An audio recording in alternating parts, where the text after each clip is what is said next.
O reino de Aedirn era uma monarquia hereditária parte dos 4 reinos do norte, ao lado da Teméria, Redânia e Caedwen, e usavam a moeda Ducat como seu principal método de negociação. Suas fronteiras dominavam uma parte das montanhas de Marracan e chegavam até as Montanhas Azuis, fazendo fronteira com o rio Yaruga no sul e disputando a região de Lormar contra Caedwen ao longo de várias gerações, o que criou uma grande inimizade entre os dois reinos. Aedirn é uma ótima nação agrícola, cheia de montanhas e colinas. Também tinha uma indústria muito bem desenvolvida. Aedirn é um dos reinos mais ricos dos reinos do norte, apesar de ser bem pequeno. Ele tem uma economia muito bem desenvolvida e o seu principal patrimônio está nas montanhas, que oferece vários recursos minerais. O brasão de Aedirn é um chevron misturando a cor vermelha, amarelo e preto, né? Ou seja, ele é um país tricolor. A história de Aedirn começa com o príncipe Wenger. Ele era o príncipe de Brugge, no principado de Atri, mas ele acabou sendo forçado a deixar o seu lar quando eles foram dominados na Guerra dos 6 Anos, que foi uma guerra da Teméria contra Sintra, e aí o príncipe Wenger acabou fugindo para uma das últimas regiões que ainda não foram colonizadas pela raça dos humanos, onde ele fundou a cidade de Wengerberg. Autodeclarando-se um duque, ele iniciou um ducado ali naquela região, e aí ele começou a expandir a sua influência lentamente. Infelizmente, o príncipe Wenger acabou morrendo cedo demais para ver o reino dele ser formado, né? Então ele deixou essa tarefa nas mãos da filha dele, a duquesa Aedirn, e através de várias guerras e negociações, ela conseguiu expandir esse ducado, e aí ela conseguiu finalmente se tornar tão grande ao ponto de ser considerada parte dos reinos do norte. Assim, ela fundou a Aedirn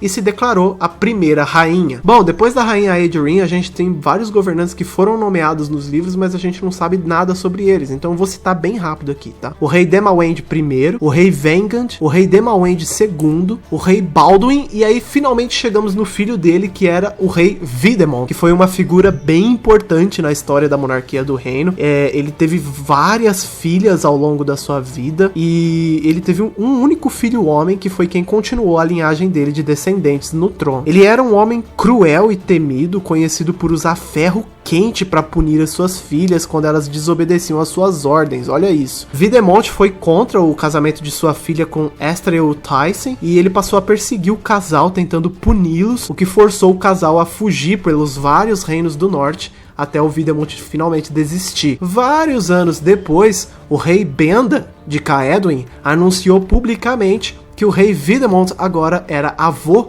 porque a filha dele teve um filho com Estrel Tyson. O rei Videmont se sentiu humilhado com isso, ele não queria ter um filho, e ao mesmo tempo ele se sentiu excluído porque essa informação chegou nele por último, sendo que ele é o avô da criança, caramba. Depois que Estrel Tyson se tornou o rei de Kovir e Povis, o Videmont finalmente aceitou ele como alguém digno de ser o marido de sua filha, né? E aí ele começou a mandar umas cartas assim, tentando ficar mais próximo dos netos. No fim, ele gostava muito dos netos dele. O rei Virfuril foi o 15º rei de Aedirn conhecido na linha do tempo canônica de The Witcher. Ele travou uma guerra contra a Teméria em seu governo, e ele conseguiu derrotar as forças temerianas em uma batalha decisiva, onde ele matou o rei Medel nesse conflito. O rei Medel é o pai do rei Foltest. O rei Virfuril, ele aparece bem rápido ali na série da Netflix. Ele é esse cara aí que vocês estão vendo agora na tela, mas eu não sei nem se eles chegam a falar o nome dele, mas ele é esse cara aí, beleza? O rei Demawend III, ele assumiu o trono depois da morte do pai dele, e ele foi o 16º rei de Aedirn. Seu governo foi marcado por várias guerras constantes contra o reino de Caedwen. Lembra que eu falei pra vocês? Nessa época, Caedwen era governada por Henselt, e eles ainda estavam brigando pela dominação da região de Lormark,